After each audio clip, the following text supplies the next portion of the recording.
Assalamualaikum warahmatullahi wabarakatuh. Alhamdulillahi rabbil alamin. Wassalatu wassalamu ala rasulina wa habibina wa syafi'ina wa tabibi kulubina wa qudwatina wa zukhrina wa maulana Muhammad wa ala alihi wa sahbihi ajma'in wa man tabi'ahum bi ihsanin ila yaumiddin, amma ba'du. Anak Pak Mat namanya Sarah, isterinya pula bernama Bedah. Kalau hidup ingin terarah, jom kita mula dengan syahadah. Asyhadu an la ilaha illallah wa asyhadu anna Muhammadar Rasulullah. Asyhadu an la ilaha illallah wa asyhadu anna Muhammadar Rasulullah. Apa khabar sedang pendengar, penonton yang dirahmati Allah sekalian? Mudah-mudahan saya doakan yang dalam keadaan tak larat kembali kuat, yang dalam keadaan sakit kembali sakit, yang dalam keadaan derita mudah-mudahan kembali ceria.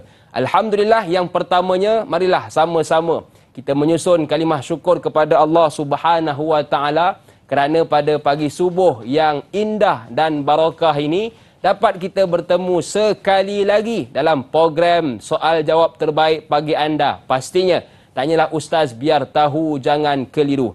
Sedang pendengar, penonton yang dirahmati Allah sekalian. Hari ini semua orang kena berdakwah. Cuma kadang-kadang tak semua orang diterima dakwahnya. Barangkali mungkin kerana kurang berseni. Kita ada seni dalam masakan, kita ada seni dalam minuman, kita ada seni dalam pakaian, kita ada seni dalam lagu. Begitu juga dakwah, perlu ada seni supaya apa yang kita sampaikan diterima oleh semua orang.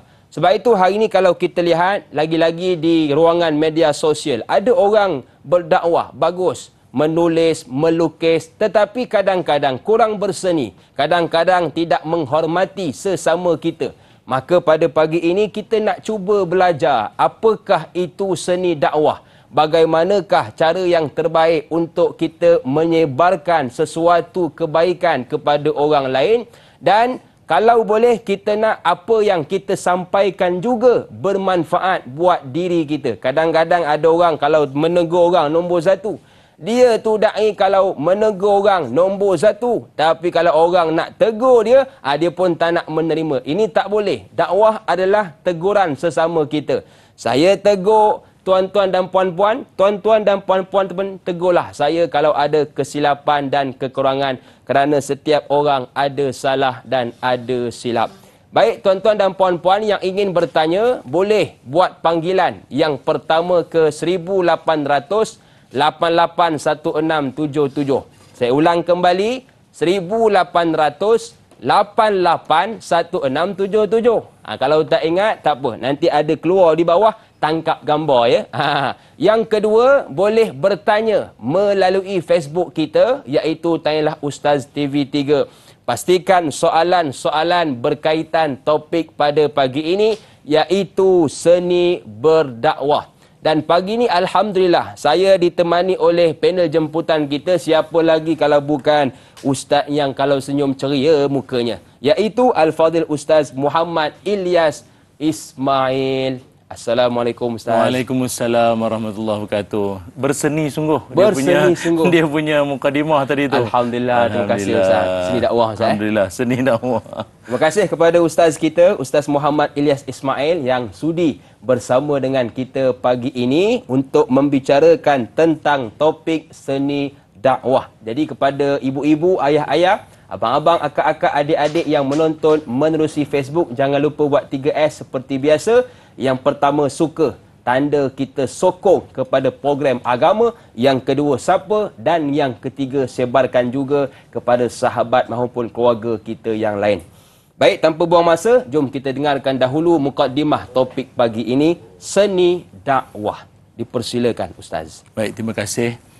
Assalamualaikum warahmatullahi wabarakatuh. Waalaikumsalam. Bismillahirrahmanirrahim. Alhamdulillahirabbil alamin. Wassalatu wassalamu ala Rasulillah wa ala alihi wa sahbihi ajma'in. Qala rabbi shrah li sadri wa yassir li amri wahlul 'uqdatam min lisani yafqahu qawli. Allahumma inna nas'aluka ilman nafi'a wa rizqan tayyiba wa amalan mutaqabbala. Amin ya rabbal alamin. Amma ba'du. Alhamdulillah, syukur dan puji dipanjatkan kehadrat Allah Subhanahu wa taala.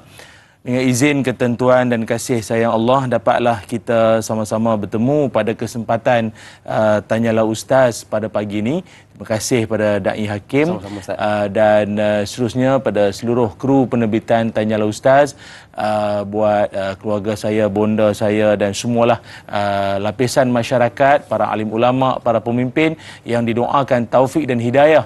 Semoga kita beroleh syurga Allah Subhanahu wa taala. Amin ya rabbal alamin. Baik, pada pagi ini kita akan kongsi tentang tajuk berkait tentang seni dakwah. Seni dakwah. Kata orang bijak pandai, dengan ilmu hidup menjadi mudah. Dengan iman hidup menjadi terarah. Dengan seni hidup menjadi indah. Masya Allah. Artinya, dalam hidup kita ini, keindahan itu akan dapat diraih dan diperoleh dengan kesenian. Hatta seni ini adalah sesuatu yang indah, cantik, sesuatu yang disukai disukai oleh semua orang. Dan seni itu juga adalah sesuatu yang boleh menjentik rasa dan jiwa. Kalau kena dengan gaya, kalau kena dengan caranya, seni itu mampu membangkitkan jiwa-jiwa seseorang. Sebab itu Nabi Muhammad sallallahu alaihi wasallam, Nabi pernah menyebutkan innallaha jamilun wa yuhibbul jamala. Sesungguhnya Allah Subhanahu wa taala itu maha cantik dan Allah sukakan kecantikan. Pasal ada dalam kalangan sahabat Nabi Muhammad sallallahu alaihi wasallam, nama dia Abu Raihanah, yang mana dia radhiyallahu an, dia seorang sahabat yang karakter dia berbeza sikit, iaitu dia suka berpenampilan, pakaian dia lain pada orang sikit. Lain tu maknanya mungkin kita nak faham dalam dunia hari ni lah. Sega, warna dia punya baju dengan seluar dengan kain sama.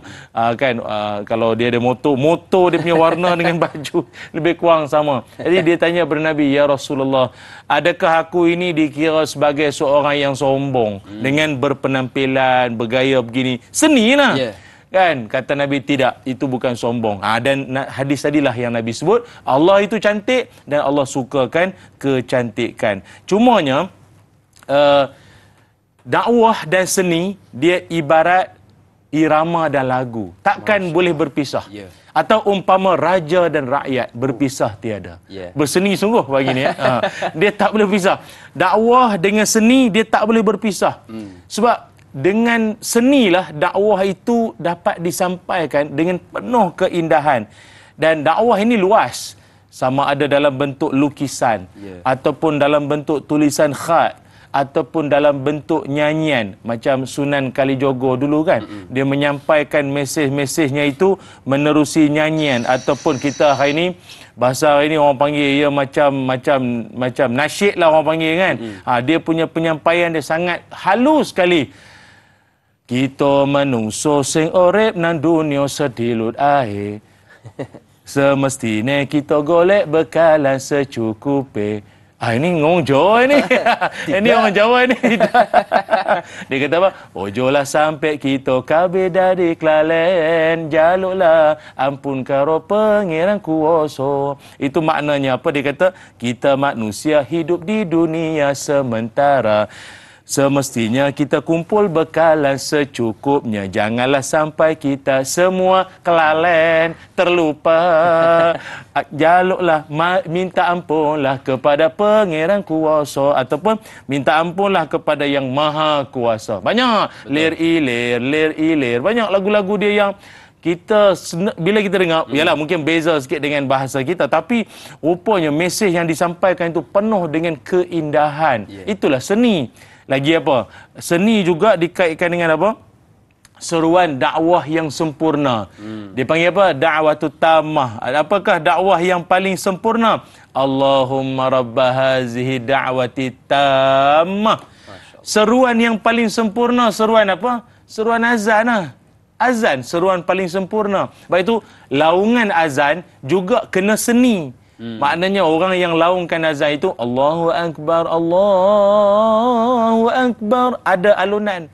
Dia kena ada seni dia. Ada lagu lah, jiharkah ke, nahwan ke, sikah ke. Jangan jerkah. Ada orang kadang dia tak ada seni langsung. Kalau tak ada seni, macam mana dakwah tu dah sempurna? Yeah. Allahu Akbar. Allahu Akbar. Allahu Akbar. Orang tanya tu nak ajak berperang ke, ajak semayang kan. Dia kena ada seni. Cuma pendakwah ini dia perlu, kalau dari sudut prinsip, pendakwah dia perlu tegas. Namun, yang kita bincang pagi ni, cara penyampaian, pendekatan, uslub, metodologi, kaedah, itulah yang harus bijaksana, halus, menyenangkan, sopan, dan kriteria lah sebagai pendakwah yang bagus. Itu sebagai mukadimah. Wallahu alam. Okey, kalau tuan tiada bercahaya, pasang pelita di hujung titi. Kalau dakwah kena gaya, masuk di telinga, kekal di hati. Sebab itu dakwah perlu berseni. Baik Ustaz dan juga para pendengar penonton yang dirahmati Allah sekalian, kita nak raikan soalan pertama pagi ini datangnya dari sahabat kita Mar WKN. Ayuh kita lihat soalannya bersama. Assalamualaikum Ustaz dan Da'i Hakim. Waalaikumsalam. Saya ingin bertanya, apa bezanya dakwah dan ceramah? Apakah sifat-sifat yang perlu ada bagi seorang pendakwah dan penceramah apabila berdepan dengan masyarakat yang suka mempertikai ilmu yang disampaikan melalui di laman-laman media sosial sehingga berlaku fitnah memfitnah, kejian dan cacian sesama manusia? Mohon penjelasan Ustaz. Terima kasih. #biar tahu jangan keliru. Dipersilakan Ustaz. Baik, terima kasih. Sahabat penonton yang dirahmati Allah sekalian, tidak kita nafikan bahawa dalam masyarakat kita pada hari ini menyaksikan ledakan ilmu ataupun penyampaian ilmu itu sudah bervariasi ataupun sudah disampaikan dalam bentuk yang sangat pelbagai dah pada hari ini. Sebab itu kalau kita lihat dakwah ini ada golongan-golongan tertentu dengan cara yang tersendiri ataupun orientasi yang tersendiri. Ada dakwah yang lebih dalam bentuk tradisional, pondok, pesantren, kitab kuning atau kitab turas. Itu cara dia. Betul. Kita tak boleh bertikai. Kita tak boleh kata apa ketinggalan zaman. Tak boleh. Itu ada kaedah dia, cara dia. Dan memang terbukti berkesan. Ulama-ulama dahulu lahir daripada pondok-pondok dan pesantren. Lagi apa? Ada dakwah disampaikan ataupun orientasinya di meja-meja kuliah ataupun di universiti, perbincangan ilmiah, pembentangan kertas kerja. Yang maknanya kita orang awam ni kena bawa asam lah maknanya. InsyaAllah mengantuk lah sekejap lagi ni. Perbincangan yang berat-berat, yang dibentangkan oleh orang-orang ilmuwan akademia yang hebat-hebat. Itu. Lagi ada juga dakwah yang disampaikan orientasinya lebih kepada motivasi kekeluargaan. Maknanya bagilah dia tajuk apa pun, dia akan cerita hala ke arah kekeluargaan, 3 kaedah menjadi suami cemerlang, 6 kaedah menjadi isteri penyayang. Dia adalah kaedah kekeluargaan walaupun tajuk dia kiamat. Dia akan cerita juga ke arah kekeluargaan juga. Tak apa, itu cara dia. Jangan bertikai. Lagi ada dakwah lebih kepada dia tak bercakap, tapi dia lebih menunjukkan ataupun dakwah dia lebih kepada sumbangan, menyantuni orang-orang yang ditimpa musibah banjir, bawah jambatan, rumah terbakar, orang duduk dalam semak. Itu dia dakwah cara itu. Dia tak banyak bercakap. Ada dakwah dalam bentuk penulisan. Dia kalau dia panggil berceramah, mungkin bagi kita yang dengar kita akan rasa bosan penyampaian dia. Tetapi kalau dia menulis ayat-ayat dia tu, setiap baris ayat dia tu kita rasa tersentuh jiwa, kadang boleh menangis. Itu kaedah dia. Ada orang dia cakap pun tak, tulis pun tak, tapi dia dengan lukisan. Masya-Allah. Macam ada seorang jemaah saya di Bandar Seri Putra tu, Tuan Haji Khairul Anwar tu. Dia punya tulisan khat dia tu viral selalu. Dia tulisan dia kalau tengok macam print komputer, padahal memang tangan dia sendiri. Ini keistimewaan lah orang yang Allah Ta'ala bagi. Cuma beza dakwah dan ceramah begini. Ceramah itu salah satu daripada medium dakwah. Di zaman Nabi Muhammad sallallahu alaihi wasallam dulu, zaman Nabi dulu memang ramainya ulama, sedikitnya khutbah. Khutbah atau penceramah ni sikit. Tapi bila dunia dah nak kiamat nanti, ulamanya sikit, khutbah itu ramai. Penceramah tu ramai. Memang itu tanda-tandanya. Jadi kita nak sebutkan apa? Seorang penceramah belum tentu dia seorang ulama. Hatta kadang seorang ulama sekalipun belum tentu dia boleh menyampaikan ceramah yang orang akan boleh duduk dengar sampai habis, belum tentu. Ni maksudnya apa? Saling melengkapi. Betul. Jadi sebagai bagi menjawab soalan Mar WKN yang tanyakan soalan tadi ni, seeloknya kita berpegang pada prinsip all profession in one commitment. Masya Allah. Itu bahasa apa Itu dengan izin bahasa orang putih lah ya. Maknanya semua kaedah, cara, metodologi, uslub itu dengan matlamat yang sama. Membawa orang menuju mardatillah, menuju redha Allah Subhanahu wa taala. Rugi kalau kita bercakaran satu sama lain. Eloknya apa? Seperti yang disebutkan Syekh Muhammad Al-Ghazali dalam Dustur Wahdah As-Saqafiyah Bainal Muslimin. Kata beliau, jadilah kita ini pendakwah yang bertaring tidak mengerkah, berkuku tidak mencakar, berpengetahuan tidak membodohkan, berani tidak melasi, besar tidak melendan, bertaji tidak memupur. Itu yang paling elok sifat ataupun kriteria seorang pendakwah. Wallahu a'lam. Okey, baik. Jadi hari ini jom kita menjadi pendakwah yang hebat. Apa tanda sepinang kelat bila makan terasa malan? Apa tanda orang hebat bila berdakwah penuh sopan? Kita nak beristighfar seketika, kembali selepas ini pastinya dalam Tanyalah Ustaz, biar tahu jangan keliru.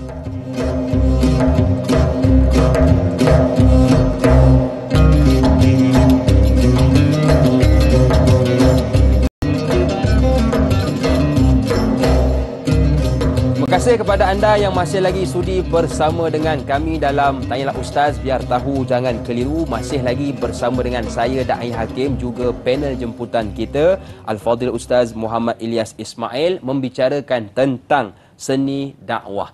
Kita nak terus meraihkan soalan pagi ini. Kali ini pula datangnya dari Johara Abu Bakar. Jom kita lihat bersama soalannya. Assalamualaikum Ustaz dan Da'i. Waalaikumsalam. Adakah menjadi satu kesalahan sekiranya orang awam lebih suka mendengar ceramah dari pendakwah yang popular sahaja?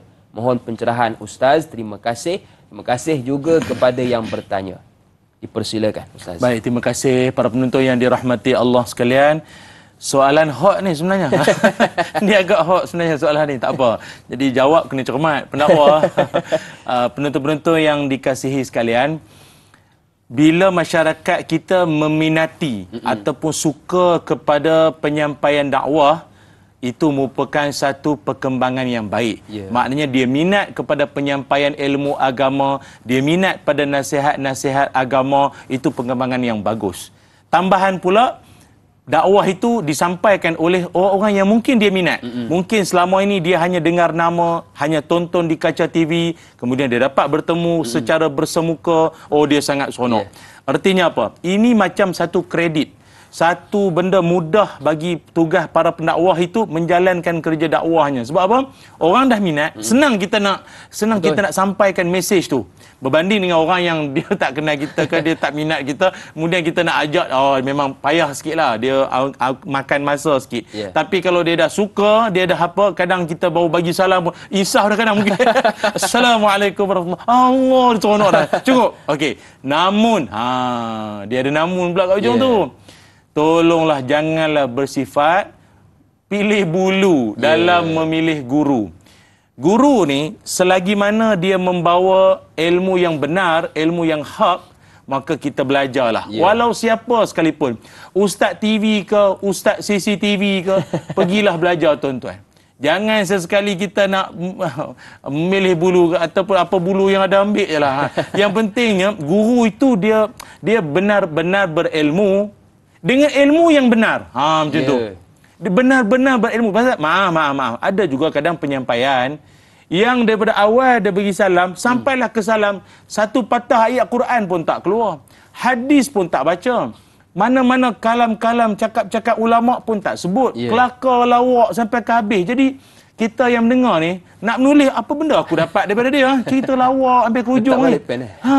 Dia, dengar kalam kita ni, cakap kita ni, sebenarnya tak ada apa, tak ada nilai pun. Cakap kita akan jadi barakah dengan adanya ayat Quran dan hadis. Itu. Jadi, pilihlah guru yang penyampaiannya Al-Quran, hadis, kalam ulama tak lekang di mulut dia. Satu. Keduanya, kita nak memilih guru yang terkenal ni, apa yang ditegur oleh Imam Al-Ghazali rahimahullah. Imam Al-Ghazali berpesan, merupakan satu tanda kesombongan, sombong jika seseorang itu hanya belajar dari guru yang terkenal sahaja. Itu tanda bukan untuk guru tu yang sombong. Yang nak belajar tu sombong tu. Oh, kalau guru-guru yang terkenal, masyhur, ini barulah nak duduk dalam majlis dia. Kalau tak terkenal, ustaz mana ni? Google, cari nama tak jumpa. Ini tak best ni, mesti mengantuk ni.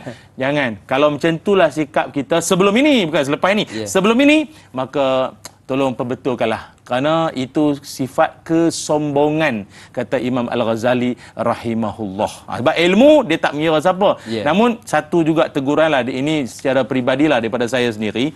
Jangan berbangga sangat dengan jumlah pengikut yang ramai. Ada setengah orang kadang tu, dia berbangga kerana ustaz tu ramai follower. Jadi, jom kita dengar ceramah dia. Mesti syok. Oh, dia punya pengikut dia ramai. Jadi kalau kita tanya dia, bang, pasal nak seronok sangat nak pergi dengar ceramah ustaz tu?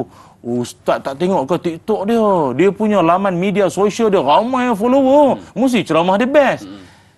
Maaf, kita dalam Islam bukan melihat kepada berapa ramai, tetapi pada ilmu itu yang paling penting. Sebab kalau nak kira ramai, itu bukan jadi ukuran. Apa kata Fudail bin Iyad? Janganlah engkau merasa hina dan buruk jalan kebenaran hanya kerana sedikit yang mengikutnya. Allah. Dan janganlah engkau berasa bangga dengan satu jalan yang diikuti oleh ramai orang, mungkin ia jalan yang membawa kemusnahan. Allah. Kenapa suka sangat follow dia? Oh, dia kan ramai peminat tu yang saya follow dia. Tapi dia cakap tu saya tak tahu betul ke tak, tapi syok ke? Tak boleh macam tu. Na'udzubillah min zalik. Nanti Dajjal pun pengikut ramai. Betul. Takkan kita nak kata, Dajjal ni okey ke pasal pengikut dia ramai? Tak boleh. Hatta dalam Quran pun Allah Ta'ala tegur kan. Dalam peristiwa Perang Hunain. Yang mana Allah Ta'ala menegur para sahabat-sahabat Nabi dan umat Islam umumnya. Apa ayatnya? A'udzubillahi minasyaitonirrajim. Laqad nasarakumullahu fi mawatina katsira wa yauma Hunain. Sungguhnya Allah telah tolong kamu mencapai kemenangan dalam banyak medan perang dan di medan perang dan di medan medang pula. Dan di medang tu minum pagi. Dan di medan perang Hunain, iaitu semasa kamu berasa iz'ajabatkum kasratukum. Ketika engkau berasa megah dengan bilangan kamu yang ramai. Surah At-Taubah ayat 25. Artinya, jumlah ramai tak ramai, itu tak ada apa pun. Kan? Dalam konteks kita yang menuntut ilmu pula, menuntutlah, belajarlah dengan mana-mana guru sekalipun, terkenal maupun tidak. Yang penting guru tersebut benar-benar berilmu dengan ilmu yang benar. Cantik. Jadi kita hari ini kalau nak menuntut ilmu, pastikan ilmu yang kita tuntut, ilmu yang benar melalui guru yang benar. Kita nak beralih pula, Ustaz dan juga sidang penonton, ke soalan yang seterusnya. Ditanyakan oleh sahabat kita, Abdul Karim Sufyan. Jom kita lihat soalan. Assalamualaikum Ustaz, Da'i serta seluruh warga kerja. Waalaikumsalam. Adakah cara berdakwah dengan alunan muzik dan nyanyian juga salah satu seni dalam berdakwah? Mohon pencerahan. #biar tahu, jangan keliru. Terima kasih kepada Abdul Karim atas soalan. Dipersilakan, Ustaz. Ya, baik. Salah satu daripada uslub ataupun kaedah pendekatan metodologi dakwah yang berkesan adalah kita memastikan, dia ingat dia tiga perkara. Pertama, da'i. Da'i tu tak kisahlah da'i Luqman ke, da'i Hakim ke, da'i kan? Da'i Ilyas tiba jadi da'i kan. Dia tak kisahlah da'i ni. Pertama sekali dia penyampai itu sendiri, yang menyampaikan dakwah. Kedua, isi dakwah. Dan yang ketiga, mad'u ataupun orang yang audiens kita lah. Sedang bahasa ini kata orang public speaking kata audiens lah. Maknanya orang yang nak kita dakwahkan. Itu tiga perkara. Salah satu daripada elemen penting dalam menyampaikan dakwah adalah kita memastikan cara atau isi penyampaian kita itu tidak menjemukan pendengar. Ya. Tidak menjemukan pendengar. Maknanya sampai satu tahap dia menguap. Kita pula janganlah dalam hati kalau tengok orang menguap, ini semua lemah iman ni. Lemah iman. Ini lemah iman semua ni. Tak boleh ni. Mana boleh macam tu. Kita kena ada kaedah belajar. Saya dulu pun belajar. Yeah. Kita belajar. Maknanya kita Allah Ta'ala bagi kebolehan bercakap. Alhamdulillah. Tapi kita belajar lagi. Asah potensi kita.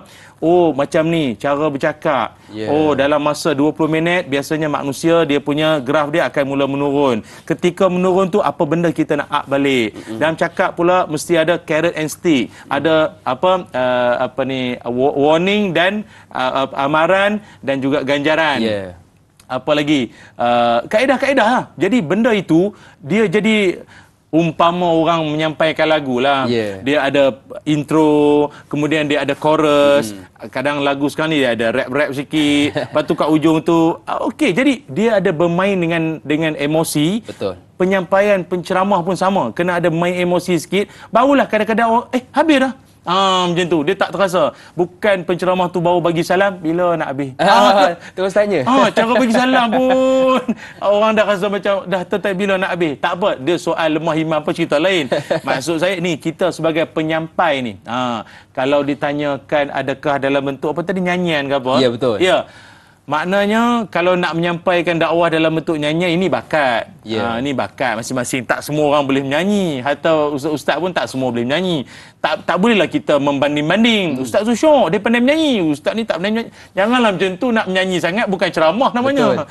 Dia sebenarnya memasukkan lawak jenaka ataupun gurauan, itu adalah satu is a must lah, macam satu kemestian dalam bicara. Apa kata Sayyidina Ali karamallahu wajah, masukkanlah gurauan dalam kata-katamu seperti garam pada makanan. Ya. Maksudnya apa? Maknanya jangan lebih sangat, jangan tak ada langsung. Gurauan sikit-sikit tu okey. Tapi kalau gurau daripada bagi salam sampai ke bagi salam, itu bukan ceramah dah. Itu dah jadi program rancangan lain dah tu. Jadi kalau seni nyanyian pula, boleh pilihlah cara masing-masing. Ada orang dia boleh mengalunkan lagu dengan bahasa-bahasa lain. Cing ai, wei tati Allah, yishe ai, wei fu chung seng, Islam se ai ti chen siang. Tu lagu Raihan ke apa? Raihan. Terhafal agak saya pun. Anak duk dengar dengan bapak pun terhafal Lama-lama sekali. hafal lah. Lagu Cina, lagu banyaklah Urdu, Yeah. banyak. Saya Betul. tapi nanti tak jadi tanyalah ustaz nanti. Nyanyilah ustaz. Nyanyilah Tajuk ustaz. dan rancangan lain pula. Tapi kaedah mesti dipelbagaikan. Barulah dakwah itu akan kelihatan segar dan senantiasa akan menjadi sesuatu yang ditunggu-tunggu oleh masyarakat. Masya Allah. Baik Ustaz, kalau kita perhatikan hari ini majlis ilmu banyak yang dibuat di masjid maupun di mana-mana surau dan kawasan. Cuma kalau kita perhatikan, ramai di kalangan orang pernah muda saja. Sebab tu takut terasa. Yang pernah muda ramai muda. datang. Bagaimana kita nak menarik golongan muda seperti yang ditanya oleh sahabat kita Nur Asikin. Jom kita lihat bersama. Assalamualaikum Ustaz dan Da'i. Waalaikumsalam. Soalan saya, bagaimanakah cara yang terbaik dan berhikmah ketika menyampaikan dakwah untuk menarik ramai anak-anak remaja di luar sana untuk mencintai majlis ilmu melalui seni dakwah yang disampaikan oleh asatizah-asatizah yang berpengetahuan luas tentang ilmu agama. Mohon pencerahan Ustaz. #biar tahu jangan keliru. Dipersilakan Baik, Ustaz. terima kasih ya. Para penonton sekalian, ada kajian yang dibuat berkaitan tentang corak pemikiran generasi pada hari inilah. Okey. Apa antaranya? 3.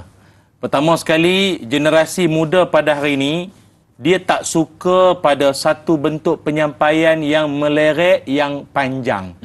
Sebab itu kalau anda lihat di sesetengah media sosial, yang pendek-pendek itulah yang dia minat. Ya. Kalau boleh dia nak seminit saja. Kan?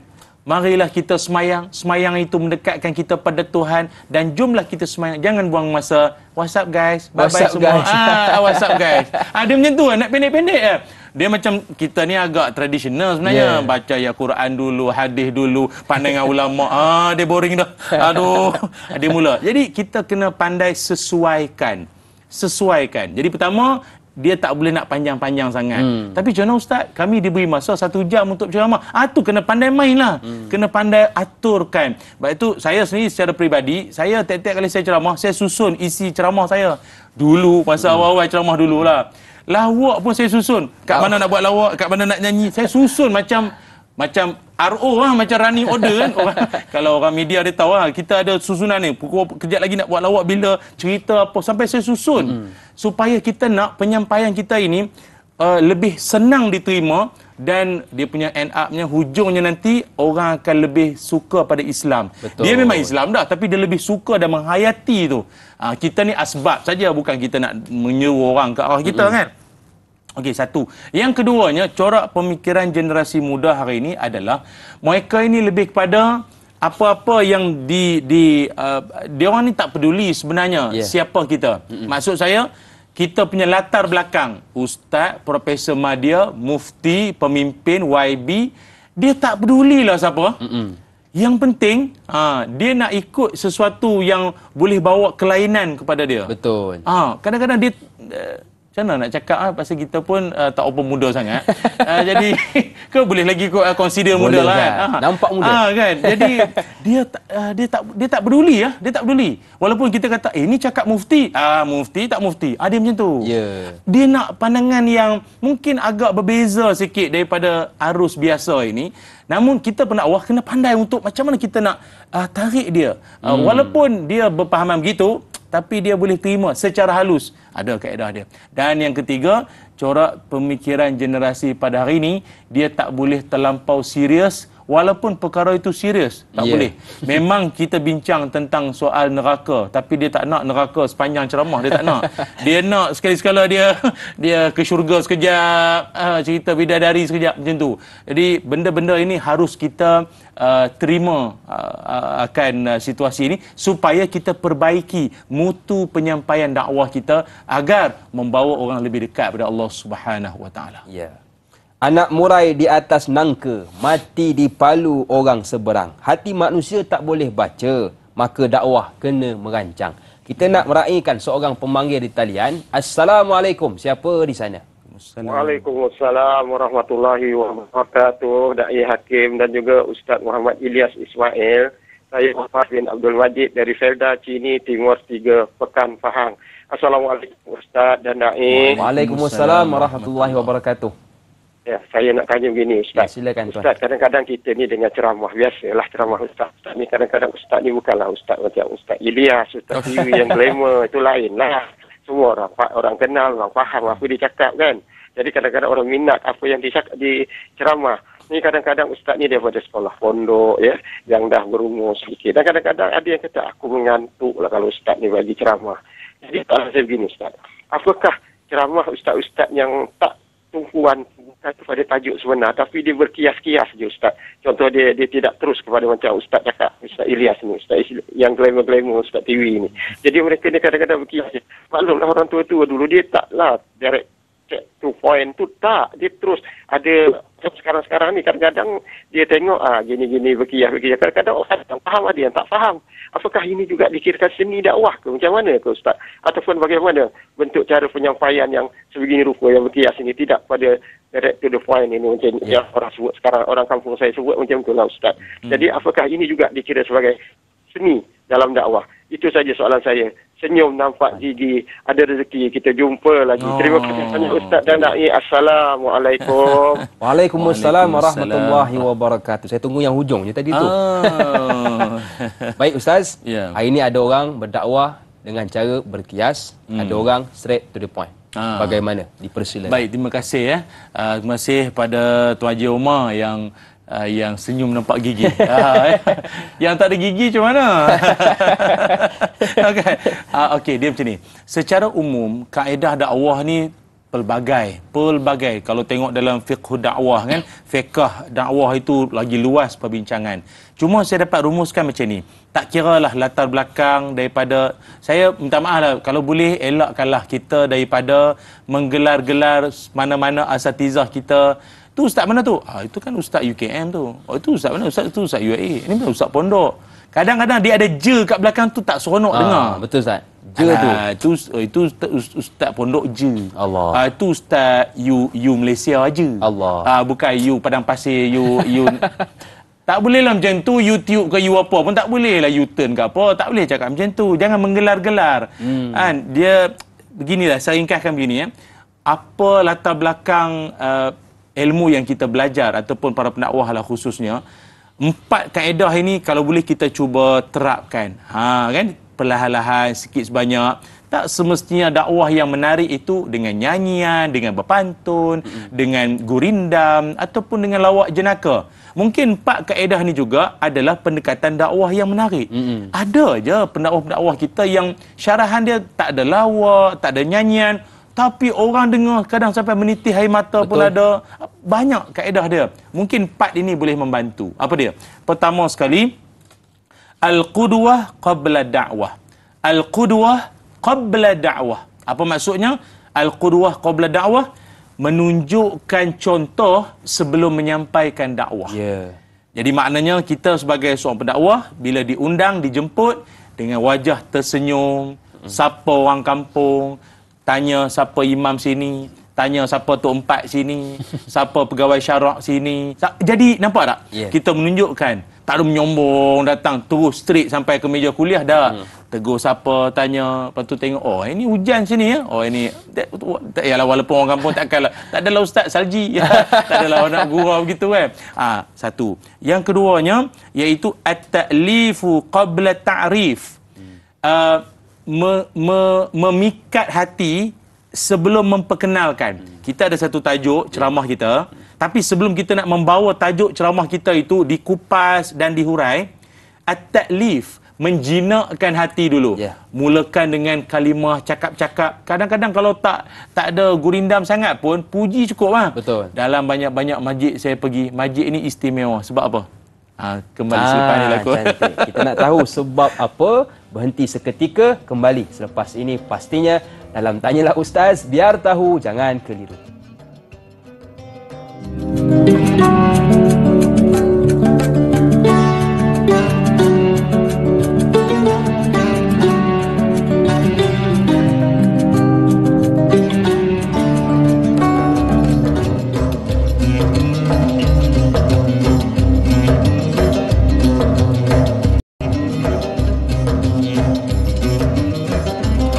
Terima kasih kepada anda yang masih lagi sudi bersama dengan kami dalam Tanyalah Ustaz. Biar tahu, jangan keliru. Masih lagi bersama dengan saya, Da'i Hakim, juga Al-Fadhil Ustaz Muhammad Ilyas Ismail. Kita membahaskan topik berkaitan seni dakwah. Tadi kita tunda satu cerita tentang masjid yang istimewa. Sebab apa? Jom kita dengarkan kembali.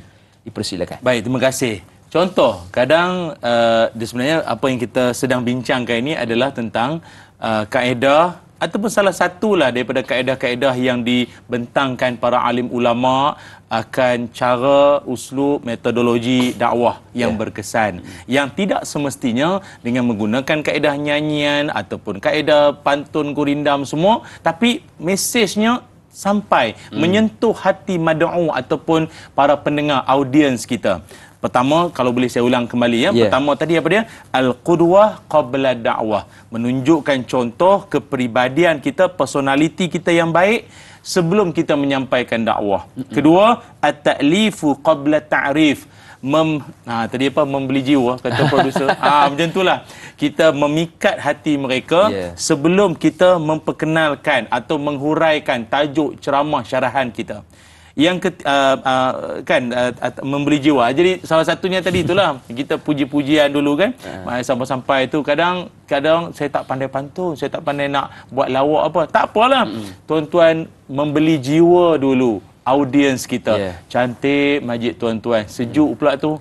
Saya pernah pergi satu masjid, macam masjid tuan-tuan, sejuk macam inilah. Yang bestnya waktu Zuhur pun sejuk. Masya-Allah. Zuhur tengah hari panas tu kan, sejuk. Masjid tu dekat Berincang, dekat Cameron Highland. Jadi semua orang gelak. Betul, Cameron Highland memanglah sejuk. Tengah hari pun sejuk. Jadi orang pun suka, orang seronok, dan orang akan mula meminati untuk nak menerus dengar lagi apa yang kita bakal sampaikan. Dia gurau-gurau ni dia tak semestinya bakat. Kadang lawak-lawak ni kadang sembang-sembang kita pun dapat idea, dapat modal. Saya banyak jumpa orang. Jadi semua tu modal-modal dapat. Macam baru ni baru balik dari Terengganu. Dapat idea dari Terengganu. Nanti kita buat cerita dengan orang pula. Very heboh. Ya, very heboh. Dua. Yang ketiga, at-ta'rifu qabla taklif. At-ta'rifu qabla taklif maknanya kita memperkenalkan sebelum taklif ni maknanya kita bukan membebankan, maknanya kita memberikan satu tanggungjawab. Maksudnya sebelum kita nak menerangkan tentang satu-satu yang kita nak jelaskan itu, kita terangkan dulu latar belakang. Contoh, tajuk ceramah kita adalah tentang solat. Baik. Cerita dulu sejarah solat. Oh, dulu solat ni 50 waktu. Yang semayang hari ni dah diskaun rupanya. Kita memperkenalkan dulu sejarah di sebalik tajuk kita tu.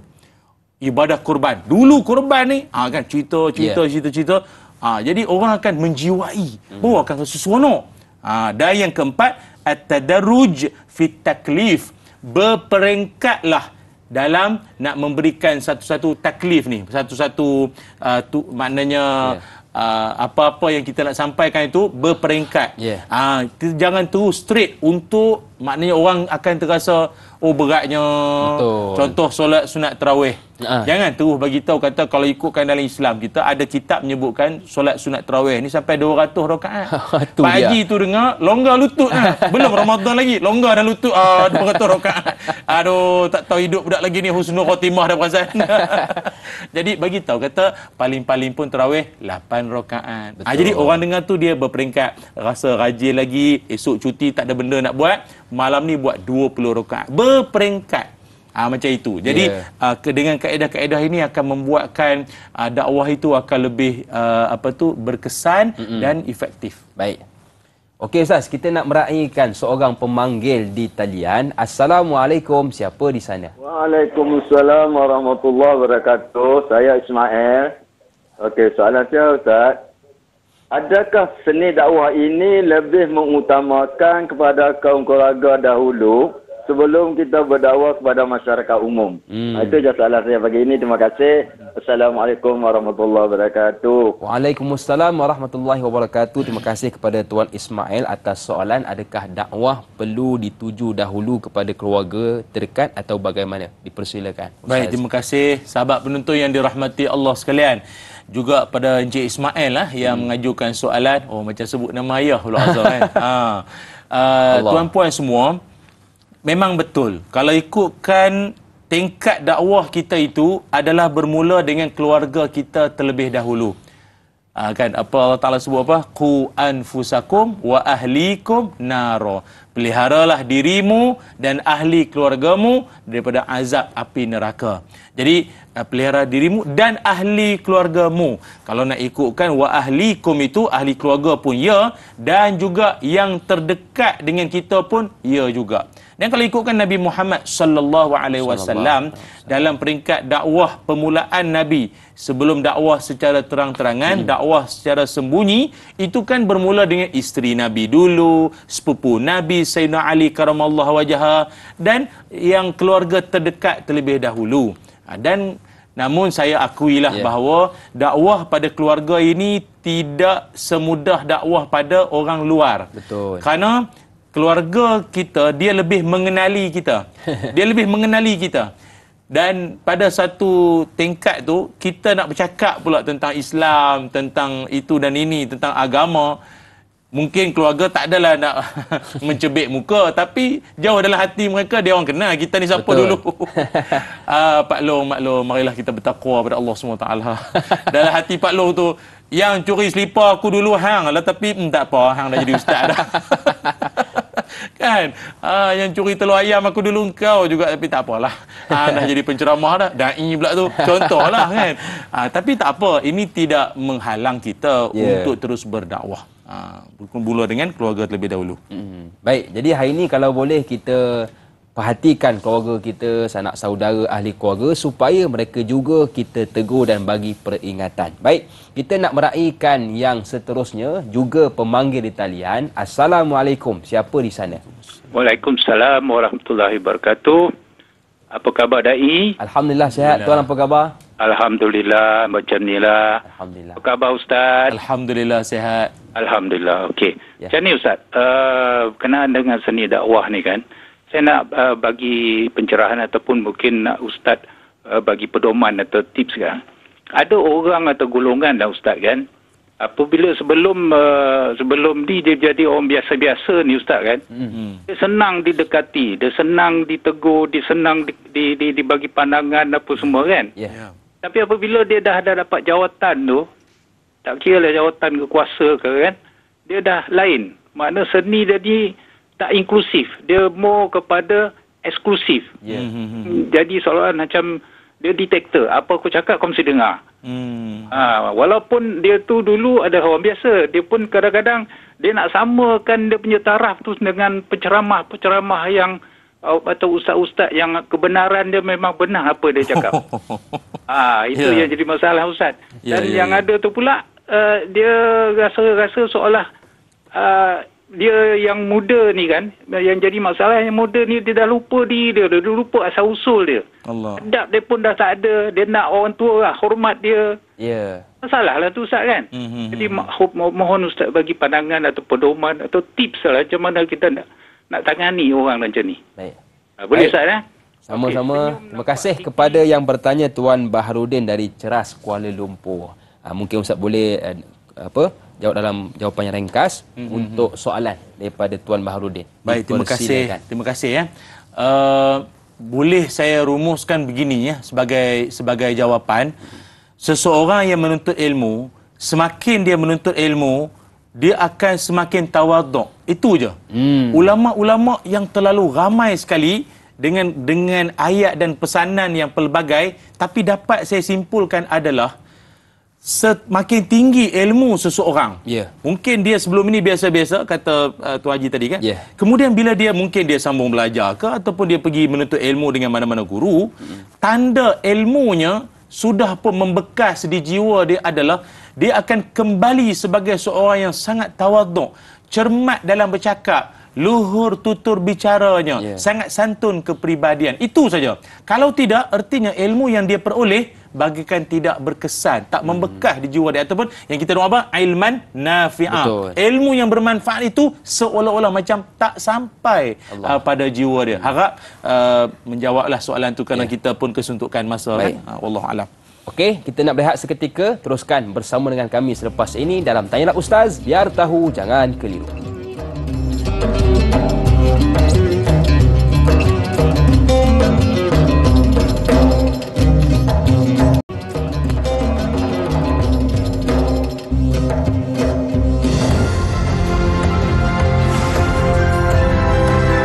Tanyalah Ustaz dibawakan khas oleh Dozi, suci, bersih dan wangi. Kembali bersua dalam Tanyalah Ustaz, biar tahu jangan keliru, dan segmen kita kali ini ditaja oleh Dozi. Mudah-mudahan Dozi diberkati dan dirahmati. Amin. Baik Ustaz, dalam kita berdakwah kena ada seni, begitu juga seni nak basuh baju supaya bersih dan wangi. Ya, betul. Jadi selain daripada produk cucian pakaian, adakah terdapat produk yang lain Ustaz? Ya, baik, terima kasih ya. Para penonton yang dirahmati Allah sekalian, Da'i Hakim, pertama sekali saya nak minta maaf pada semua penonton-penonton. Saya tahu ramai marah saya. Ramai marah. Saya pergi masjid, saya pergi ceramah, hatta sampai ke Singapura pun dia orang marah saya. Dia kata, "Ustaz, kenapa tak bawa sabun Dozi?" Saya takkanlah saya nak bawa usung buat pergi masjid. Jadi sebab tu kita bagi laluan pada anda yang sangat-sangat berminat untuk nak dapatkan sabun Dozi, sama ada sabun deterjen ataupun sabun pencuci pakaian ataupun sabun cucian tangan, cucian lantai, anda boleh terus hubungi. Dan kita pula kali ni kita akan sediakan 2 nombor. Sebab sebelum ni kita sediakan 1 nombor. Dan Hakim, ya Allah punya jam. Minta maaf ya kawan-kawan kami di pejabat. Macam ni dia punya tangan. Macam ni. Membalas. Ada yang marah pada awak lambat sangat reply kami ni. Sabar makcik Nah, sabar. Tahu nak basuh baju. Musim panas ni sedap basuh baju. Sabar. Kami sediakan 2 nombor telefon. Kejap lagi kita akan tunjukkan. Balik pada soalan. Para penonton semua, alhamdulillah, syukur kepada Allah SWT. Sabun Dozi telah pun mendapat perhatian, mendapat permintaan di kalangan masyarakat kita, rakyat kita, Malaysia, Singapura, yang mana setakat ini kita punya pengguna tegar kita hampir kurang lebih nak dekat 200,000 orang dah. Maksud saya apa? Yang ulang pesan, ulang, dia nak kata repeat order tapi nak tak mau cakap orang putih. Kan? Dia ulang order je. Alhamdulillah. Dan kita bukan sekadar kita ada sabun deterjen ataupun sabun pencuci pakaian sahaja. Kita juga ada sabun pencuci tangan dan juga pencuci lantai, juga dishwash ataupun nak mencuci pinggan. Namun yang paling laris sekali yang ada di tangan saya ni iaitu sabun Dozy Royal Elegant. Royal Elegant ni dia premium campuran bau rose dan orange sensational perfume. Artinya apa? Dia juga sebagai pencuci pakaian pun dia, dan dia juga diformulasikan bersama dengannya ada perfume sekali. Artinya para penonton sekalian, anda kalau beli sabun biasanya kena beli perfume berasingan. Kos lagi. Betul. Jangan bimbang. Dah diformulasikan bersama dengannya ada pewangi perfume sekali, dan dia juga anti hapak. Kalau setengah anda basuh baju, baju tu dalam mesin basuh sampai tengah hari tak jemur-jemur, ada orang bimbang dia bau kepam. Betul. Insya-Allah setakat pengalaman kita dan kajian kita R&D kita dah formulasikan supaya ia tidak berbau hapak, malah kekal wangian dia walaupun dia duduk sekelompok setempat tu, walaupun sampai ke tengah hari. Ini yang terlaris sekali lah, 1.5 kilogram. Kita ada yang 1.8 kilogram. Seperti yang ada di sebelah saya ni, ada yang warna hitam, ada biru, ada merah. Masing-masing lah. Ada orang minat sangat merah, ada orang minat sangat hitam, ada yang minat sangat warna biru. Wangian berbeza, kuasa cucian yang sangat berpuas hati. Masya Allah. Bagaimana Ustaz untuk menyimpan supaya mengekalkan kualiti sabun? Dia macam ni. Ada setengah orang bila dia beli sabun Dozy ni, kadang-kadang mungkin mungkin mesin basuh dia letak kat luar, dengan sabun-sabun pun dia letak kat luar.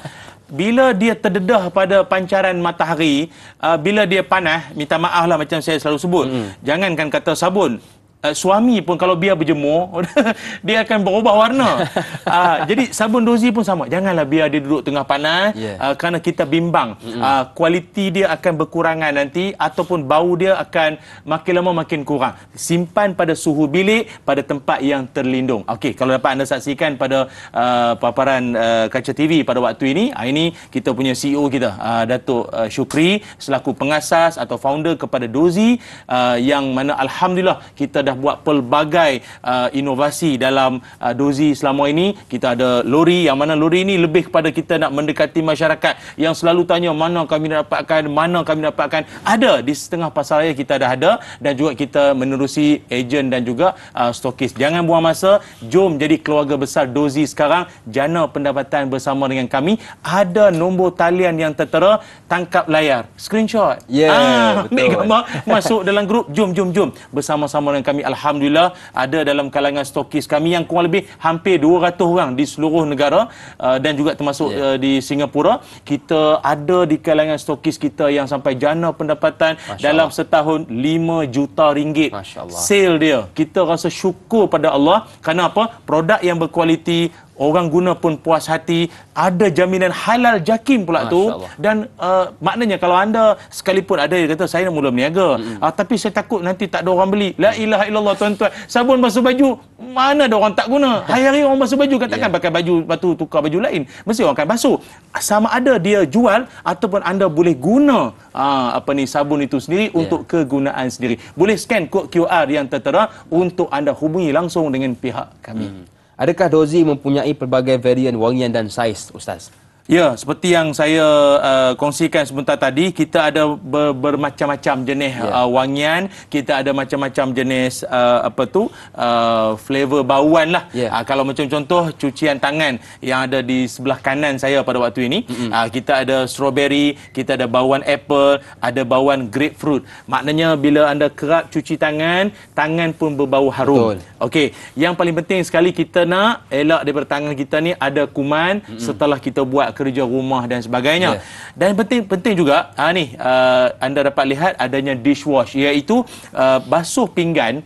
Basuh pinggan ni kadang ada orang dia kata saya cuci-cuci ni tak apa nak keluar kotoran tu. Alhamdulillah dengan Dozy dapat membantu cucian pinggan anda agar lebih bersih, berpuas hati. Sebab semua produk yang saya kongsikan ini saya sendiri gunakan. Bila saya gunakan, kita seronok nak kongsi dengan orang. Sampai suatu tahap saya rasa saya bersalah pula kalau saya tak kongsi benda baik ini pada tuan-puan semua. Ingat, bunga melati di pinggir jalan berseri-seri di pagi hari. Dozi membersihkan pakaian, harum mewangi sepanjang hari. Alhamdulillah. Baik Ustaz, kita nak berehat seketika. Teruskan bersama dengan kami selepas ini di TV9. Tanyalah Ustaz, biar tahu, jangan keliru.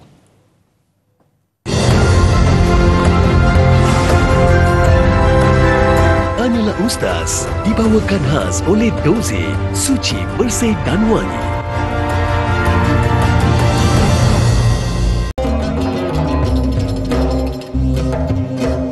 Anak enggang di kayu tinggi, banyak daun merentang-rentang. Kalau dakwah penuh seni, cakap perlahan orang pandang. Terima kasih kepada anda yang masih lagi sudi bersama dengan kami dalam Tanyalah Ustaz, biar tahu jangan keliru. Masih lagi bersama dengan saya, Da'i Hakim, juga guru kita yang mulia Al-Fadhil Ustaz Muhammad Ilyas Ismail, membicarakan tentang seni dakwah. Kita nak teruskan soalan pagi ini. Kali ini pula ditanya oleh sahabat kita bernama Adib Aizuddin. Jom kita lihat bersama. Assalamualaikum Ustaz dan Da'i. Waalaikumsalam. Sekiranya ada rakan non-Muslim, bagaimanakah seni dakwah yang terbaik perlu saya sampaikan atau tunjukkan kepadanya agar ia tertarik untuk masuk Islam? Yang kedua, gerakan jemaah tabligh menziarahi umat Islam dari rumah ke rumah, adakah itu merupakan seni dakwah dan cara untuk mengajak orang ramai mentauhidkan Allah? Mohon pencerahan Ustaz. Terima kasih. Terima kasih juga kepada Adib yang bertanya. Dipersilakan Ustaz. Baik, terima kasih pada sahabat yang mengajukan soalan ya. Dia begini ya, para penonton yang dirahmati Allah sekalian, kita sebagai secara tidak langsung ialah man qala la ilaha illallah fahuwa da'i. Siapa yang mengatakan la ilaha illallah, maka automatiknya dia adalah seorang pendakwah ataupun penyeru. Dakwah ni maksudnya mengajak. Cuma ajakan kita itu perlulah ada seninya yang tersendiri. Secara umum kita tak kira orang muslim ke non-muslim ke apa, hala tuju dakwah kita ada tiga. Hala tuju dakwah kita ada tiga. Pertama sekali, da'watun nas ilallah. Kita menyeru manusia, ajak manusia kepada Allah. Okey? Faham tu dulu. Maksudnya apa? Bukan kita mengajak orang ke arah kita untuk minatlah saya, followlah saya, subscribe-lah saya, macam tu, komenlah saya, like-lah saya. Bukan. Saya ni, kita ni perantara saja. Allah Ta'ala itu kita punya hadaf, kita punya matlamat kita. Satu. Kedua, liyakhruju minaz zulumat jahiliyah ila nuril Islam. Hala tujuan awal kita yang kedua adalah mengeluarkan manusia daripada kegelapan, kebodohan, kejahilan kepada cahaya Islam. Dan yang ketiga, ni dengar baik. Yang ketiganya adalah bil hikmah wal mau'izatil hasanah, iaitu dengan hikmah. Para ulama menafsirkan hikmah itu adalah berpandukan Al-Quran dan hadis, ataupun ada yang juga menyebutkan bil hikmah itu adalah kebijaksanaan, kaedah yang tak semestinya lembut, itu kadang perlukan tegas dan keras untuk mengajak orang. Mau'izah hasanah, iaitu dengan nasihat yang baik, nasihat yang baik. Macam contoh Nabi Muhammad sallallahu alaihi wasallam, riwayat daripada Imam Bukhari mencatatkan Tufail bin Amr Ad-Dausi radhiyallahu an, dia pernah bersama dengan pengikut dia datang jumpa Nabi Muhammad sallallahu alaihi wasallam. Mula-mula dia datang masuk Islam dulu, kemudian dia balik kampung, mungkin barangkali dia pun berdakwah dengan orang kampung dia. Orang kampung dia non-muslim, jadi dia berceramah ke, dia buat program dakwah ke LDK ke apa kan, berceramah apa patut, tapi maklum balas daripada orang kampung tu negatif. Maknanya respon yang dia terima, Tufail ni terima, Tufail bin Amir Ad-Dausi ni dia terima dalam keadaan yang negatif. Jadi dia pun jumpa Nabi dalam keadaan yang marah agak.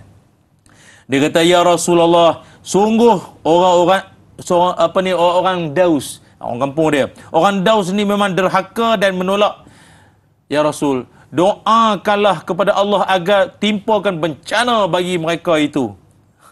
Ada juga sampai dalam kalangan Tufail punya kawan-kawan pengikut dia kata, semoga kabilah Daus hancur. Allah. Geramnya pasal orang cakap ceramah elok-elok, itu pula dia balas.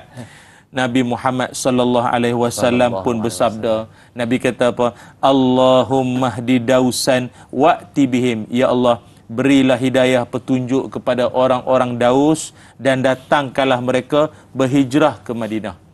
Maknanya Nabi menunjukkan responnya adalah kalau sekalipun orang non-Muslim itu tindak balas dia terhadap kita negatif, maka balaslah dengan sebaik-baiknya, dengan cara yang terbaik.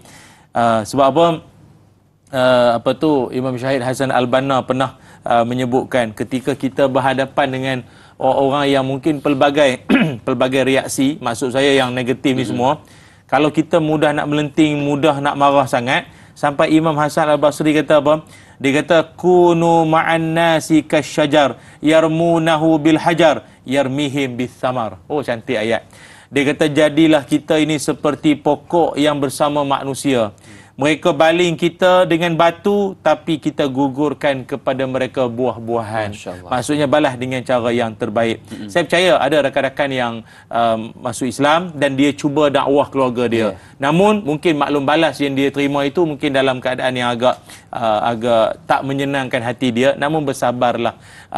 Kaedah pelbagai cara boleh gunakan. Mungkin kita tunjukkan contoh. Mungkin kadang-kadang dakwah bilhal, dia panggil dakwah bilhal. Dia itu dakwah secara kepribadian. Betul. Kita tiap-tiap kali sambutan dia ke apa, kita bukan meraihkan sambutan dia, tapi kita ziarah dia.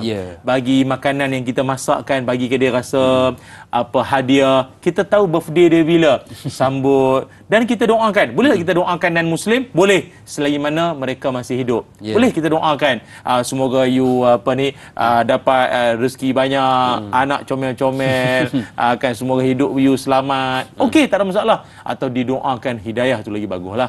Banyak kaedah supaya kita hidupkan suasana jalinan mesra itu. Lama kelamaan hidayah Allah akan mengetuk pintu hati mereka.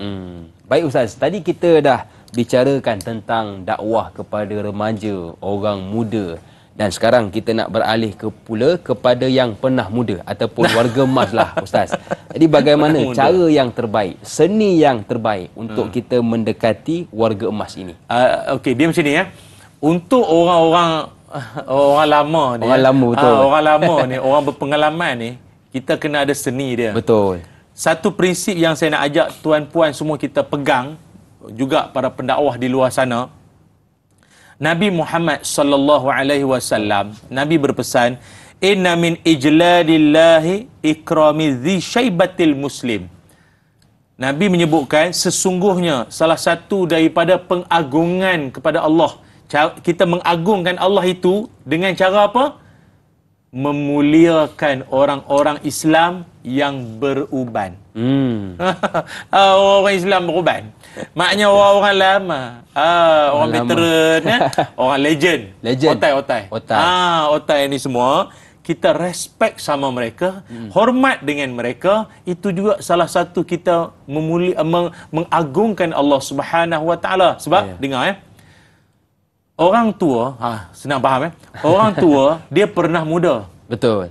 Orang muda belum tentu tua. Betul. Jadi kena hormat. Dia pernah muda. Zaman Syekh Ibn Kapak, seluar kaki besar, naik Vespa kapak. Dia zaman itu. Dia dah lalu ida. Jadi kita kena hormat. Walaupun kita rasa kita berpelajaran, berpendidikan tinggi. Kata orang, air telaga sejuk sekali, anak dara mandi di kali. Orang tua kita hormati, orang muda kita sayangi. Jadi orang lama kita kena hormat. Caranya macam mana? Saya bagi pada anda pedoman Nabi Ibrahim alaihissalam. Nabi Ibrahim, ayah dia kan ayah dia kan bukan Islam. Betul. Tapi satu contoh mulia kita tengok. Pertama sekali, ini saya nak share cara berdakwah pada orang-orang lama ni. Pertama, Nabi Ibrahim dia menyapa ayahnya dengan kata-kata wahai ayahku. Wahai ayahku, untuk menggambarkan apa? Hubungan yang dekat, erat lagi rapat dengan mad'u kita. Surah Maryam ayat 42 sampai ayat 44. Jadi kita dengan para mad'u kita, orang-orang lama, cara kita nak santun mereka, ibu ayah yang saya hormati sekalian. Betul. Padahal mak saya di Kedah. Ayah mak saya orang Kedah. Apa pula saya ceramah di Negeri Sembilan, saya nak sebut macam itu. Yeah. Tapi tak, bagaikan mak ayah. Betul. Jadi mereka yang dengar pun sejuk hati. Macam nantu pula. Kan? Bukan macam dekat macam anak-anak kita. Betul. Je rasa. Kan? Kadang sungguh kita ni bayar-bayar anak sulung dia je mungkin. Satu. Kedua, Nabi Ibrahim ajak ayahnya untuk muhasabah kembali perbuatannya, iaitu mengapa dia menyembah sesuatu yang tak dapat mendengar, tak dapat melihat. Surah Maryam ayat 42. Iaitu kaedah kedua apa dia? Ajak mereka muhasabah. Ibu ayah sekalian, masihkah kau ingat? Dulu zaman muda-muda, sembahyang kita macam mana, aurat kita macam mana, marilah kita bertaubat. Sejuk dengar. Cara kedua. Cara ketiga, masih ada masa? Boleh. Okay. Yang ketiganya, Nabi Ibrahim sama sekali tidak menegur ayahnya dengan perkataan bodoh, sekalipun tindakan ayahnya itu adalah tindakan yang tak sepatutnya lah. Tapi dia tak gunakan kalimah-kalimah kesat, kasar, yang bila orang tua dengar, kasarnya. Dia kata kita bodoh pula. Kasar dengar tu. Jadi pilih cermat ketika menggunakan bahasa kita. Lagi apa? Yang keempat, Nabi Ibrahim alaihissalam, tadi tu ayat ke-43 surah Maryam. Yang keempat, Nabi Ibrahim mengingatkan ayahnya bahawa berpaling daripada beribadah kepada Allah SWT itu tak lain tak bukan adalah mengikut syaitan. Surah Maryam ayat 44. Maknanya kita perjelaskan posisi yang dia sedang berada sekarang ini adalah posisi yang tak selamat. Macam di Padang pula kan. Posisi yang tak selamat sebenarnya ni. Apa yang ayah sedang berpegang selama ini tak betul. Ini tak betul. Apa dah umur 72 pun merokok lagi.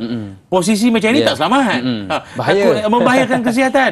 Dan yang kelima, Nabi Ibrahim sesekali tidak mengatakan bahawa bapanya pasti akan ditimpa azab. Abah kalau tak berubah macam ini, api neraka lah jawabnya. Tak ada. Nabi Ibrahim menggunakan pendekatan yang menegur penuh sopan santun dengan penuh cermat. Dalam berdakwah bersikap cermat, bertelinga nyaring, tajam melihat, dalam berkata lidah berhemat, dalam bekerja berjimat-jimat, hati teguh, iman pun kuat.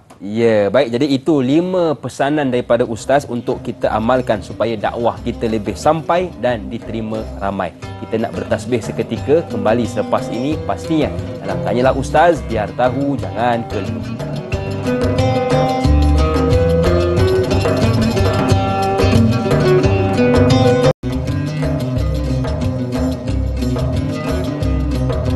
Terima kasih kepada anda yang masih lagi sudi bersama dengan kami dalam Tanyalah Ustaz, biar tahu jangan keliru. Kita membicarakan tentang seni dakwah.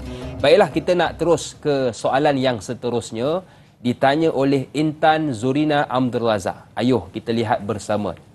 Assalamualaikum Ustaz, da'i dan warga Tanyalah Ustaz. Waalaikumsalam. Di barat perdebatan di taman-taman atau jalanan, pelbagai wakil agama berkumpul berbalas hujah dengan sesiapa sahaja yang mahu berdebat. Adakah ini satu seni dakwah juga? Terima kasih Ustaz. Dan kalau boleh saya kaitkan dengan ada orang jangankan berdebat, jangankan berhujah, bercakap pun tak erti. Macam Ustaz tak apalah, Ustaz katanya bercakap sejam pun boleh. Jadi bagaimana golongan ini untuk berdakwah? Ya, baik. Terima kasih para penonton yang dirahmati Allah sekalian, juga sahabat yang mengajukan soalan. Kita kalau di barat sana, dakwah ini telah pun digerakkan dengan pelbagai pendekatan dan kaedah. Ada yang secara open mic, dipanggil open mic. So diorang akan saling melontarkan idea ataupun ada hujah masing-masing tentang satu isu. Jadi diorang akan berbahas dan masing-masing dan nanti dia akan ada guide dia lah, ataupun panduan dia supaya tidak saling mencerca, hina-menghina, tak boleh, ataupun memasukkan unsur-unsur yang lucah dan yang sepertinya lah. Jadi bagus perkembangan yang sihat. Cuma bagi kita prinsip kita orang Islam, wajadiluhum billati hiya ahsan. Maknanya kita berbahas, kita berdebat dengan cara yang paling terbaik. Tidak menjatuhkan, tidak mengaibkan. Dan sebenarnya debat ni kalau tak kena gaya, dia boleh bawa dendam tau. Dia boleh bawa dendam. Sebab sekali kita berbahas, mungkin kebenaran itu tidak memihak pada kita dan juga tak memihak pada Papa Zola. Kebenaran ya. Anak saya duduk tengok kartun dengan saya teringat sekali. Okey. Jadi kebenaran tu dia mungkin tak memihak pada kita. Dan kita kena berlapang dada tau bahawa al-haqqu minallah. Kebenaran itu dari Allah. Okey. Jadi bila orang yang dia tak boleh berlapang dada, dia akan anggap dia kalah. So bila aku kalah, tunggu next issue aku akan pastikan kau kalah. Jadi akhirnya Islam yang bermatlamat akan mencari kebenaran tak jadi ya. Dia akan jadi nak bertikam lidah, nak tunjuk bakat ataupun hebat siapa yang pandai menutur bicara dan bahasa, tak boleh macam tu. Kan? Jadi mesti berlapang dada. Ataupun ada juga dakwah secara street dakwah ataupun dipanggil dakwah jalanan yang kalau di barat tu memang banyaklah. Kalau dapat saya kongsikan sini adalah beberapa nama kumpulan-kumpulan. Kalau macam contoh di Paris ada dipanggil Aumati di Saint Denis, satu kumpulan yang mereka menggerakkan program Dine, Découvrir l'Islam et Découvrir son Esprit. Itu maksudnya apa? Kenali dan selami Islam. So dia buat penyampaian dakwahnya itu secara di tepi-tepian jalan, tempat orang berimpun, bersantai-santai di taman. Dia buat di situ. Kalau dekat Brazil ada Brazil Street Dakwah. Waktu masa Piala Dunia, inisiatif yang mereka buat tu macam-macam. Ajar orang cara ambil semayang, cerita tentang kebaikan solat di Brazil masa itu. Dan juga dekat atau boleh kita katakan di seluruh dunia lah, banyaklah street dakwah ni digerakkan. Hatta di Malaysia kita pun kadang malam ambang tahun baru. Kalau esok tu ada cuti-cuti tahun-tahun ataupun cuti tertentu apa, saya tengok di pusat-pusat tumpuan orang ramai ni akan ada lah street dakwah. Kemudian ada dia panggil tazking tazkirah dan basking. Tak kisah, tak ada masalah. Cuma ni saya kongsikan sikit ya, buat para peminat-peminat street dakwah. Saya fikir 4 panduan ni kalau boleh pegang. 4 panduan ni. Kalau nak buat street dakwah, kalau boleh dia ada 4 panduan ni. Kalau nak catat, nak rakam pun silakanlah. Dan tolong sebarkan dalam grup-grup street dakwah. 4 perkara. Pertama sekali, pilih lokasi yang sibuk dan menjadi tumpuan orang ramai.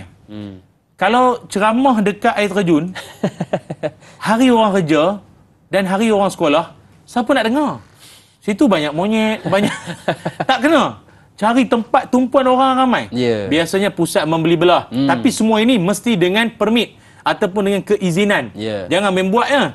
Takut nanti majlis kita, program kita menjadi halangan lalu lintas pula. Jam jalan, lepas tu tak dapat kebenaran majlis bandaran, tak boleh ya. Satu. Kedua, kita punya penyampaian street dakwah kita kalau boleh berteraskan 4 isu. Ini baru poin kedua. Tapi dia ada 4 isu kalau boleh kita ketengahkan. Pertama, lebih kepada kewujudan Tuhan, God's existence. Lebih kepada kewujudan Allah Subhanahu Wa Taala. Benda-benda yang ringan-ringan. Jangan cerita tentang khilafiyah. Guys, sembahyang subuh ni kunut tak kunut, tarawih tu 8 ke 20 rakaat. Jangan benda khilaf. Jangan. Benda-benda yang ringan-ringan tapi membawa kepada berfikir. Kewujudan Allah. Lagi apa? Kedua, berkait tentang keesaan Allah, kekuasaan Allah Ta'ala. Ketiga, berkait tentang wahyu, tentang Quran, tentang hadis Nabi. Dan yang keempat, tentang kenabian. Ataupun cerita tentang baiknya Rasulullah, penyayangnya Rasulullah. Nampak tak kucing lalu? Contoh kan? Sebab dalam masjid takkan berlaku benda tu. Nampak tak kucing lalu? Ini kalau Nabi ada, mesti Nabi. Nampak? Jadi kita ajar orang secara benda-benda bahasa ringan yang benda tu berlaku di sekeliling. 2. Yang ketiga, bawa bersama kelengkapan dakwah seperti apa? Al-Quran. Yang kalau boleh ada terjemahan sekali lah. Maknanya sedang kita baca tu, kita kongsikan ayat dan rancang dulu tajuk apa yang kita nak sampaikan. Dan kalau boleh, carilah lokasi yang berhampiran dengan masjid. Sebab apa? Lepas kita menyampaikan dakwah kita itu, jom kita pergi masjid jom. Jadi member alamak ustaz, gua ini semua pendek semua koyak ni macam mana? Seluar jin tak ada seluar macam mana? Jangan memang. Jangan bimbang. Kita ada kawan kita dia nak sponsor kain plekat. Kain plekat. Dia akan bagi dia. Yang penting dia semayang ni bro. Bro. Dia sebenarnya semayang ini apa seluar pun yang penting tutup aurat. Seluar jin ke seluar jin iprit ke apa. Janji tutup aurat. Perempuan kata kami telekung tak bawa. Tak apa. Tudung dan tutup aurat. Stokin ke apa yang menutup aurat. Aja pakaian yang ready for solat. Oh, itu syok. Kami tapi wuduk jauh pipe. Tak apa, kita ada kita ada spray. Kaedah ambil wuduk yang mudah. Allah, sonok tuan-tuan. Suri dakwah ni kalau kena dengan cara dan gaya bahasanya itu. Dan yang keempat, kalau boleh edarkan bersama, ada flyers, ada brosur ataupun ada sikitlah apa nota-nota sikit yang senang orang boleh dia tengok atau sekarang ni scan kod QR lah. Betul, senang. Kita dah buat konten semua. Okey, siapa minat boleh scan kod QR ni. Betul. Doa yang saya kongsikan tadi. Ni boleh scan. Jadi semua simpan. Jadi insya-Allah kadang-kadang hidayah Allah ni datang melalui pelbagai jalan. Kita hanya sebagai perantara sahaja. Da'i.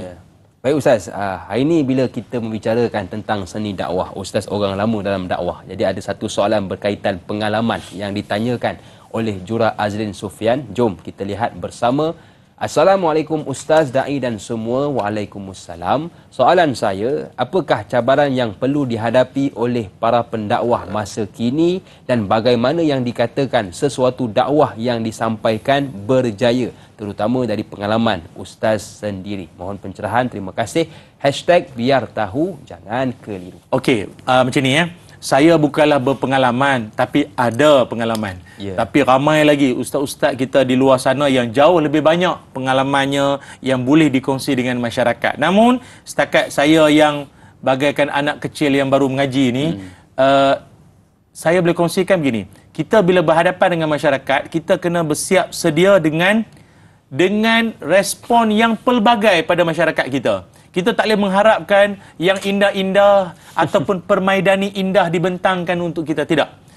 Sebab itu Allah Subhanahu wa taala firmankan kepada Nabi Musa alaihi salam.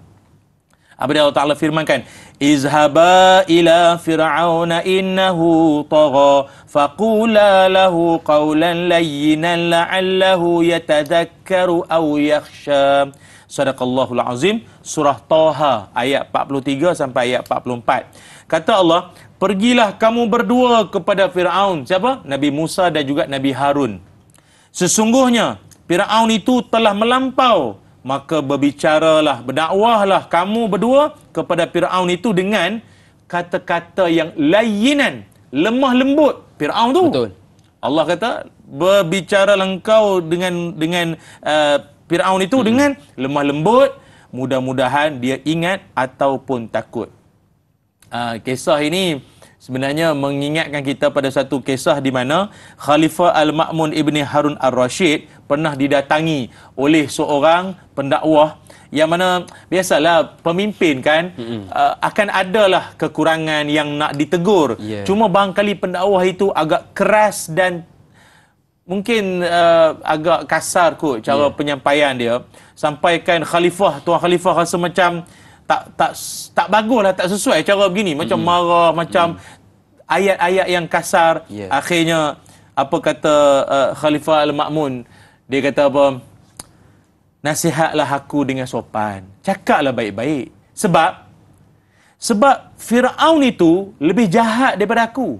Allah. Dan Nabi Musa lebih baik daripada engkau. Masya Allah. Sedangkan Fir'aun pun Allah suruh bercakap lemah lembut, layinan. Aku bukan Fir'aun. Dan kau bukan Musa. Ayat tu. Betul, tajam. Jadi cabarannya apa? Cabarannya adalah kita akan berhadapan dengan pelbagai respon masyarakat. Ustaz, tak payahlah tunjuk alim, minta tiba lah mana. Ustaz. Kadang macam-macam orang kan. Jadi ini benda yang harus kita telan, harus kita terima dan respon dengan sebaiknya insya-Allah. Okey, baik Ustaz, alhamdulillah kita sudah berada di penghujung rancangan Tanyalah Ustaz, biar tahu jangan keliru. Mohon doa ringkas daripada Ustaz sebagai penutup program pagi ini. Bismillahirrahmanirrahim. Allahumma salli ala sayyidina Muhammad wa ala ali sayyidina Muhammad. Allahumma iftah lana qulubana fi talabil ilmi warzuqna ikhlasu fihi wal amalu bihi wan nashru bihi hatta ya'tiyana al yaqin. Allahumma aghnina bil ilmi wa zayyinna bil hilmi wa akrimna bit taqwa wa jammilna bil afiyah. Allahumma barik lana fi Sya'ban wa ballighna Ramadan. Ya Allah, ampunkan dosa kami, ampunkan dosa ibu ayah kami ya Allah. Kurniakan kami ilmu yang bermanfaat, rezeki yang baik, amalan-amalan kami diterima oleh-Mu ya Allah. Ya Allah, kurniakan kami keteguhan jiwa dalam kami berdakwah agar kami mendapat redha-Mu ya Allah. Wa sallallahu alaihi wasallam Muhammad walhamdulillahi rabbil alamin. Amin ya rabbal alamin. Terima kasih kepada Ustaz atas perkongsian. Terima kasih kepada tuan-tuan dan puan-puan atas perhatian. Kata tua, kata bermalu. Malu berbuat, kerja menyalah. Dakwah jangan sampai seteru, seteru buat kita berbalah. Akhir kata, senyum nampak gigi, ada rezeki, jumpa lagi. Assalamualaikum warahmatullahi wabarakatuh. Waalaikumsalam.